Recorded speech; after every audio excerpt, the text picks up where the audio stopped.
Masih dalam acara Ngopi, Ngobrol Pilkada Karawang. Hayu milih. Tepuk tangan dong. Wow.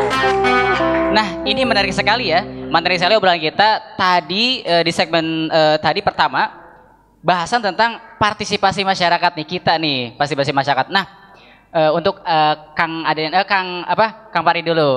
Nah, gini loh Kang Farid. Apakah ada target-target tertentu nih yang ingin dicapai oleh KPUD dalam rangka atau dalam partisipasi masyarakat di Pilkada 2020 ini, monggo? Ini kalau boleh saya menyarankan, kalau ada yang mau duet bisa Mangkokai ya, nemenin nyanyi di depan. Bapak Ibu biasa kalau misalkan lagi jenuh kan suka nyanyi, bisa nanti temenin mbaknya. Atau Kang Aden ini biasa gaul dengan artis terus. Makanya saya agak minder kalau di samping Kang Aden, boleh dengan suka dengan siapa? Asanti, Aurel, gabungnya. Jadi kemanapun Asanti. Dulu kerja di situ. Oh, dulu gitu. Bareng-bareng terus sama Aurel sama Asanti. Jadi sudah biasa bergaul dengan artis kalau Kang Aden. Oh, gitu. Ternyata ya. Kebuka kan. Ya. Tadi terkait dengan target. Saya kira di 2020 ini, Pilkada 2020 ini kan karena pilkada serentak ya, nasional. Hampir di 270 kabupaten kota menyelenggarakan, ditambah provinsi, itu sekitar 300-an. Mempunyai target nasional yang sama sebetulnya Kang. Kami itu mempunyai target nasional yang sama. Itu di angka 77,5%. Wow, ya. Lumayan ya berarti ya. Lumayan berat juga. Tapi seberat apapun target tersebut, saya kira kita di KPU Kabupaten Karawang beserta seluruh jajaran di tingkatan kecamatan, desa, bahkan nanti di TPS akan menyongsong pemilihan ini dengan penuh semangat. Wow. Ya. Sehingga mudah-mudahan target 77,5 ini bisa tercapai. Amin ya. Betul. Nah, sekarang untuk Kang Aden nih, Kang Aden, monggo. Apa sih yang menjadi alasan kita nih, Kang Aden? Ini terlepas dari target ya. Apa sih yang menjadi alasan kita nih harus menggunakan hak pilih di pilkada ini nih, Kang Aden dulu deh, Kang Aden dulu, monggo. Kenapa kita harus menggunakan hak pilih ini? Memang begini, Kang. Tadi mungkin Kang Farid sendiri sudah menyampaikan di awal soal betapa pentingnya sendi-sendi politik ini masuk di dalam kehidupan kita gitu kan. Betul sekali. Nah, bagi saya sendiri begini. Hak pilih ini perlu kita salurkan. Ini penting. Karena gini, yang dinamakan politik itu kan luas. Tidak memilih itu pilihan politik. Betul kita juga. Misalkan hari ini cuma nulis soal status atau nge-share berita Donald Trump versus Biden. Kita nggak ada kepentingan politik di sana, tapi itu sikap berpolitik kita. Kita diam, disebut juga bagian dari sikap berpolitik. Nah, tapi kemudian apakah hal ini akan terarah dengan baik atau tidak? Makanya salah satu sistem dalam demokrasi hari ini, one man one vote itu, ini untuk menunjukkan bahwa kekuatan masyarakat, kekuatan rakyat, dan kedaulatan itu berada di tangan rakyat. Nah, tidak boleh kita acuh, tidak boleh kita malas-malasan untuk melakukan melakukan pemilihan gitu, atau ikut di dalam pemilihan itu untuk menentukan masa depan kita juga gitu. Betul. Bukan untuk masa depan mereka sebetulnya, tapi kita salurkan suara pilihan kita ini kepada orang yang tepat, kepada orang yang memang mampu dan layak menurut pandangan kita, sehingga apa yang menjadi harapan-harapan kita ke depan ini kan bisa kita titipkan terhadap para pemimpin kita, para wakilnya nanti ya, betul, yang kita pilih. Nah, sekarang untuk Kang Farid nih, Kang Ketua. Nah, apa sih akibatnya nih kalau masyarakat tidak menggunakan hak pilihnya nih? Apa akibatnya nih kira-kira? Monggo. Ya. Memang kalau di Indonesia itu memilih masih sebagai hak ya. Betul. Beda dengan di Australia, misalnya di Australia itu memilih kewajiban, Kang. Sudah kewajiban ya, betul ya. Memilih kewajiban. Bahkan kalau tidak memilih Ada sanksi dengan gitu? alasan yang tidak masuk akal, ada sanksinya, kena denda. Oh, Kalau di Australia, nggak usah ya? kalau di Indonesia memang masih hak. Menarik sekali. Tapi tadi pertanyaannya apa namanya? Seberapa penting? Seberapa pentingnya? Seberapa pentingnya? Saya kira memang pembangunan di Karawang ini kan tergantung dengan siapa yang akan memimpin, ya, di bawah komando pemimpin ke depan ini atau bupati ke depan ini, itu pasti pembangunan di Karawang akan berjalan sesuai dengan visinya, saya kira. Nah, dengan kita memilih itu kita sudah secara tidak langsung berkontribusi terhadap proses pembangunan tersebut.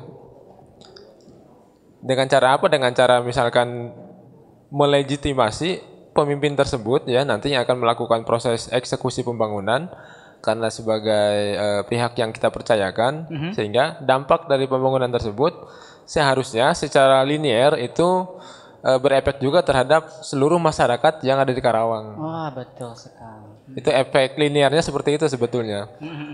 Semakin, jadi kalau dalam sistem demokrasi itu, semakin tinggi partisipasi, maka semakin tinggi pula legitimasi dari kepala daerah atau pemimpin yang terpilih. Demikian sebaliknya, semakin rendah partisipasi, maka semakin rendah pula legitimasi atau tingkat legitimasi itu. Kepercayaan lah ya, kepercayaan yang memang dimiliki oleh pemimpin tersebut. Jadi semakin tinggi dan semakin rendah legitimasi itu tergantung dengan partisipasi masyarakat dalam pemilihan, betul. Oh, betul sekali. Nah, begitu ternyata. Nah, ini seperti yang kita ketahui nih. Ini mungkin salah satu kendala ya, Kang Farid ya. Untuk Kang Farid dulu. Ada beberapa tokoh masyarakat nih yang menolak pilkada serentak di tengah pandemi nih. Wah, ya. Alasannya kan ini lagi pandemi. Nah. Terus apa nih yang dilakukan oleh KPU nih dalam mengcounter gerakan golput pada pilkada tahun ini? Apakah ada aksi-aksi khusus atau tindakan-tindakan khusus, monggo? Ya. Jadi sebetulnya salah satu alasan kenapa pilkada dilanjutkan itu pertama karena kita belum tahu pandemi ini kapan berakhir, Kang. Ya. Kalau saya melihat alasan pemerintah gitu ya, melanjutkan pilkada di tengah pandemi, kita belum tahu COVID-19 ini kapan berakhir secara tuntas keseluruhan ya. Tidak ada lagi yang reaktif atau tidak ada lagi yang terpapar dia minimal di Indonesia lah. Jadi kan kita dari alasan itu pemerintah mengambil keputusan melanjutkan. Jadi pertama itu, yang kedua, proses kepemimpinan itu harus tetap berjalan. Ya. Dampak dari COVID ini sebetulnya sudah kita rasakan dalam sektor ekonomi. Banyak saudara-saudara kita yang dirumahkan ya dalam bekerja. Kemudian secara kesehatan sudah jelas juga banyak yang terpapar, yang positif, bahkan yang meninggal. Nah, dampak COVID terhadap kesehatan itu prosedurnya sudah ada, Kang. Apabila reaktif, apabila suhunya di atas 37,3 di rapid test. Apabila hasil rapid testnya reaktif atau positif, maka di swab tindak lanjutnya. Apabila hasil swabnya pun positif, maka diisolasi ya, di treatment, dirawat selama 14 hari minimal. Itu prosedurnya sudah jelas. Tapi kalau COVID ini berdampak kepada politik, ini akan sangat liar, penanganannya sangat susah. Jadi kalau sudah berdampak kepada politik, ini untuk mengatasinya sangat susah. Iya, betul. Kalau tadi kan dampak kesehatan sudah jelas. Apabila suhunya di atas 37,7, ada flow chart-nya ya, ada step-nya, ada tahapannya. Kalau berdampak ke politik, ini akan sangat liar. Sehingga saya melihat pemerintah mengambil keputusan ini dengan berbagai perhitungan. Betul. Jangan sampai misalkan situasi yang tanpa kejelasan ke depan ini terus berlarut gitu. Betul ya. Karena gini juga, kalau misalkan bupati yang definitif dengan PLT misalkan, itu kewenangannya beda, Kang.